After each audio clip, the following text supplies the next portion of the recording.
I'm going ahead. I want to request a new lawyer. He's not So representative. here's the thing, you don't get to do that. So here's where we are. Mr. Rojas is a great lawyer. He's not just because Can I speak? Nope, not while I'm talking. I already gave you an opportunity earlier, and I'm going to give you an opportunity in a minute. But I want you to listen carefully to what I have to say first, okay? Good morning. Are you Justice Larzzo? Yes, ma'am. And Mr. Larzzo, in clause number 26, DCCR 0770, you're charged with the third-degree felony offense of obstruction or retaliation from March 8th of 2026. Your indictment alleges that you were previously convicted of assault on a peace officer and assault on a public servant on October 12th of 2023, both of those cases on the same day, which means if you go to trial and are found guilty in these cases, or this case, and those prior offenses are true, that means you would be considered a second-degree felony for punishment, which is between 2 years up to 20 years in prison. Do you understand all of that? You can repeat that for me? What part of it do you not understand? The first part. What you're charged with? The part where you said. So here's the thing. You're charged with obstruction or retaliation. Correct. The offense date is March 8th of 2026. Correct. And that's a third-degree felony. Correct. The indictment also shows me that you were already convicted of 2 other felonies on the same day. What that means is if those are true, or at least one of them is true, it would enhance your punishment in this case to a second-degree felony, which means if you go to trial, you're found guilty, the range of punishment is between 2 years and up to 20 years instead of 2 to 10. What? I would like to take care of this today. Well, talk to your attorney and listen to what he has to say. And if y'all want to take care of it today, then there's some paperwork that you have to go over with and sign, and then we'll go forward. All right? You can go back with the bailiff. All right, Mr. Larzzo, what's going on? I'm going ahead. I want to request a new lawyer. He's not representative. Here's the thing, you don't get to do that. So here's where we are. Mr. Rojas is a great lawyer. He's not just because Can I speak? Nope, not while I'm talking. I already gave you an opportunity earlier, and I'm going to give you an opportunity in a minute. But I want you to listen carefully to what I have to say first, okay? Mr. Rojas is telling you what the district attorney's office is offering. You don't have to like it. It doesn't mean he's a bad attorney. And another attorney is not going to come get a different offer. Okay. So, Ms. Malfino, is there any reason that you would know of that offer that you have made would change? No, it will only go up. So you're where you are. So either you accept that offer or we set your case for trial. Once your case is set for, hang on, I want a new lawyer. hold on. I understand, but listen, Want to let me speak, man? Please, can I speak? I'm going to let you speak, but I'm going to give you what your options are, okay? I just want, all I want is what I'm saying. You trying to say trial, this and that. I haven't even seen my discovery evidence. You saying he's a good lawyer, but he haven't even shown me no evidence. So on my case, how can you speak and say that he already told me the other day that he working for the DA? He already said, sure I said he have not asked me what happened. He haven't even got my side of the story. Have you got my side of the story? Have I told you what happened in this case? Can you tell this person what I told you? Mr. Larzzo, you're not in charge and you're not asking a question. I'm not in charge, but what I'm saying is, how can he say he can represent me and he's ain't done nothing but come to me and say the DA said this, the police report said this. He has not. That's the evidence. That's what he's telling you. The evidence is what's in. What the police report said, but he hasn't asked me my side. And here's the thing, your side is important. If you didn't do it, what his job is to tell you this is the evidence they have against you. You can take this deal, or if you say you didn't do it, you can go to trial. So if you're saying you didn't do it, then let's get a jury to determine if you did it or not. I haven't seen no police report. I haven't seen no body cam footage. I haven't seen no evidence to where I can tell you if I'm ready to go to trial. Is there media in this Judge, case? as Mr. Rojas does in every case, he has requested and reviewed the discovery well in advance. Let's do this. Do you have some media? Judge, I have requested media. What I told Mr. Larzzo yesterday when he told me he wanted to watch the video, I told him we could reset the date to look at the video. He just said he didn't want to do that. He just wanted to come in and ask for a new lawyer. I want a new lawyer because you now represent me effectively. You come to me and tell me the DA said this. Mr. Larzzo, he's just said that yesterday he would bring the videos. Don't talk over me. He would bring the video for you to watch. I'm going to reset your case for 2 weeks. He's going to bring the information. You can watch it and you can make your decision. The offer is what the offer is. The DA's already said that. I don't care if you take it or if you don't take it. Take it, fine. Don't take it, we'll get your case set for trial. You need to be respectful. Mr. Rojas is going to get out there, show you everything. You don't get to keep copies of things by law. He doesn't get to hand you a police report and you keep it. That's part of the law. So he can go over that with you, read what it says to you, show you the video, and then you can make your decision. Go back with the bailiff. Nope, I'm done today. Go back with the bailiff. I'm not understanding how you can give somebody 4 years for an aggravated charge and try to offer me 5 years for non-aggravated. All Right, ma'am, are you Kashonda Riley?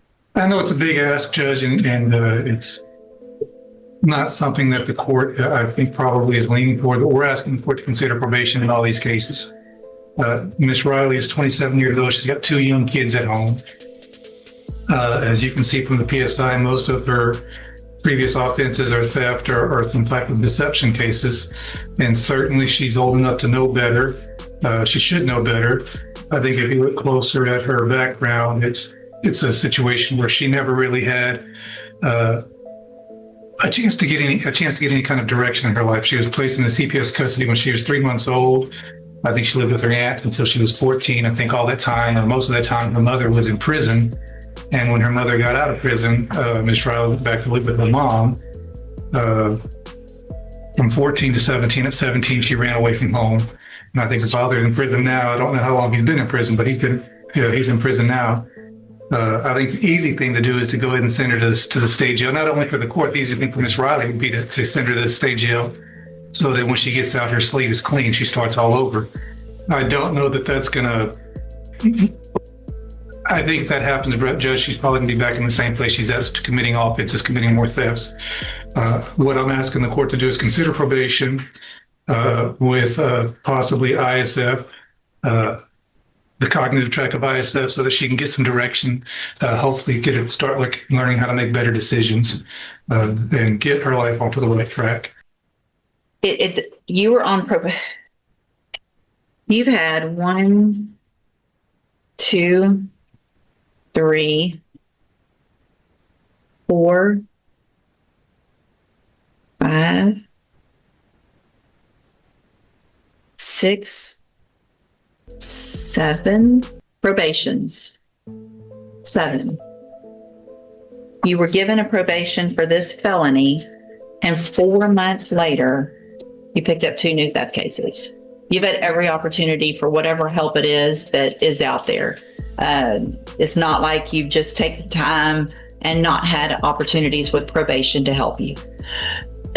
And so at this time, in cause number 24, DC, excuse me,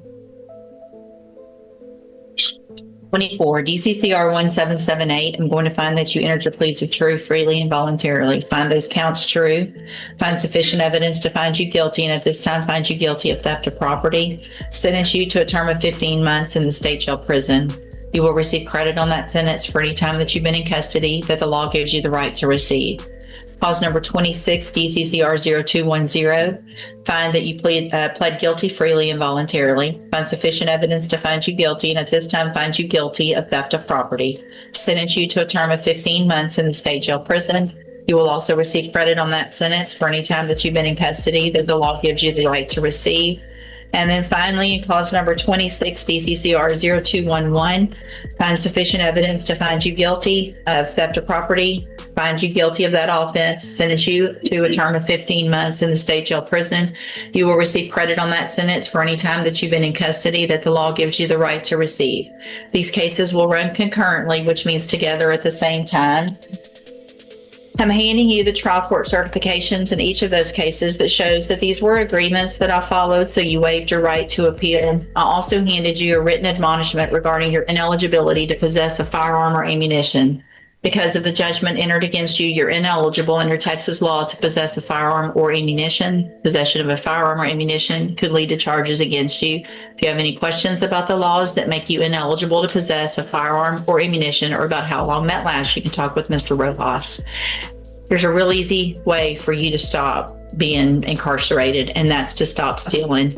You can't expect to keep doing the same thing and not have more harsh consequences. And so you need to understand that when you get out of state jail, if you do this again, it's going to get worse every single time.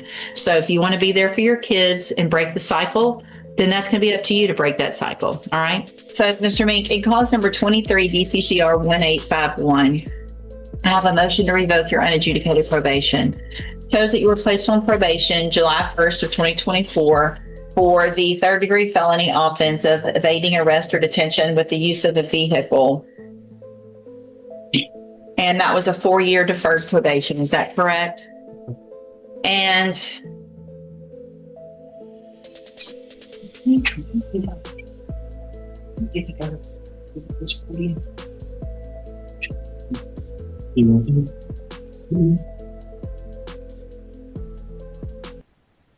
in cause number 24, DCCR 0294, I also have a motion to revoke your unadjudicated probation.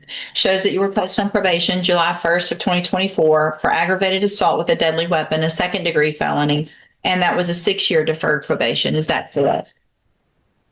Yes. Okay. All right. I'm going to find in each of your cases that you entered your pleas of